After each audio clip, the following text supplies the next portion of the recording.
Real ఎస్టేట్లో success కావాలంటే first తమ ఐడెంటిటీని మార్చుకోవాలి, మైండ్ షిఫ్ట్ జరగాలి. ఎలా అంటే రియల్ ఎస్టేట్ అంటే నాట్ అబౌట్ సెల్లింగ్ ఫ్లాట్స్ అండి. మర్చిపోండి, ఫ్లాట్ అమ్మటానికో మనం ఇక్కడ లేం.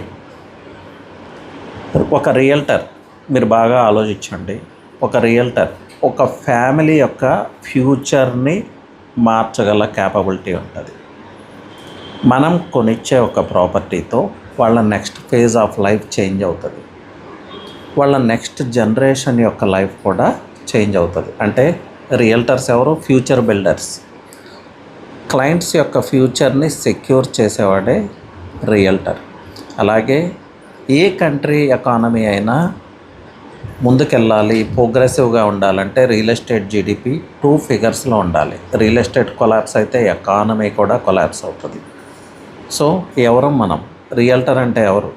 ఎకానమీని ప్రాపర్గా ముందుకు నడిపించే వ్యక్తులం, గవర్నమెంట్స్కి జనరేట్ చేసే వ్యక్తే రియల్టర్. సో రియల్టర్ ప్రతి దానిలో ఇన్వాల్వ్ అయి ఉంటాడండి. ఒక కమర్షియల్ బిల్డింగ్ కావచ్చు, ఒక infrastructure, what ever, roads, metro కావచ్చు, ఎయిర్పోర్ట్స్ కావచ్చు, everything is related to infra only. So realtor యొక్క ఇంపార్టెన్స్ మనం గ్రహించాలి.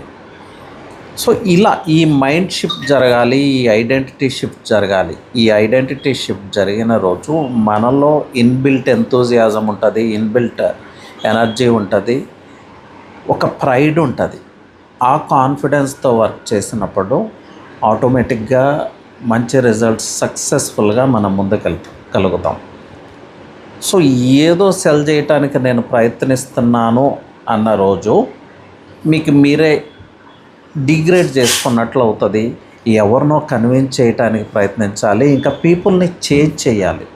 So selling is not about chasing people అండి, it's about making people by.